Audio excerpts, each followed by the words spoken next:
বিশ্বকাপ বয়কট করার সাহস পাকিস্তানের নেই বলে মন্তব্য করেছেন অজিঙ্কা রাহানে।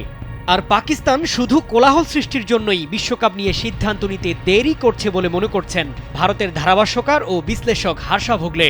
তিনি নিশ্চিত পাকিস্তান বিশ্বকাপে খেলবেই। দেশটির বিশ্বকাপ দল ঘোষণার পরও খেলার বিষয়টি এখনো নিশ্চিত নয়। হার্ষা বলেন, এটা ক্লাব ক্রিকেট না যে ওরা বলবে ম্যানেজার আসেনি তাই খেলবো না, ওয়াকওভার দেব।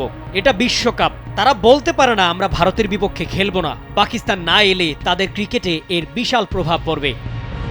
তবে কি শেষমেশ বিশ্বকাপ বয়কটের চূড়ান্ত ঘোষণা দিয়ে ভারতের দাদাগিরিকে বৃদ্ধাঙ্গুলি দেখাবে পাকিস্তানের প্রধানমন্ত্রী?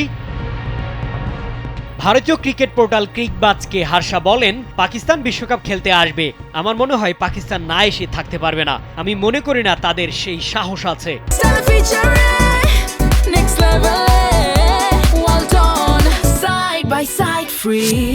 ভারত পাকিস্তান ম্যাচ বিশ্বকাপের সবচেয়ে আকাঙ্ক্ষিত ম্যাচগুলোর একটি। এই ম্যাচে দর্শক থেকে স্পন্সর সবার আগ্রহই বেশি থাকে।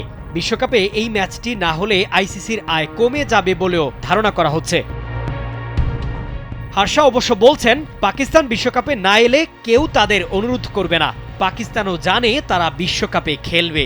তারা যদি বলে বিশ্বকাপ খেলবো না, কেউ তাদের গিয়ে বলবে না আসো আসো। একই অনুষ্ঠানে রাহানে এর আগে বলেন, আমি মনে করি না বিশ্বকাপ বয়কট করার সেই সাহস পাকিস্তানের আছে। ভারত ও শ্রীলঙ্কায় অনুষ্ঠিত হতে যাওয়া এই বিশ্বকাপে পাকিস্তান খেলবে কিনা তা চূড়ান্ত সিদ্ধান্ত জানা যাবে শুক্রবার বা সোমবার।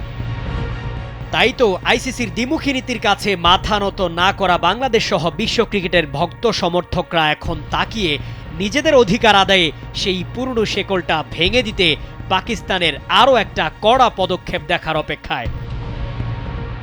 শামীম খান, কালবেলা।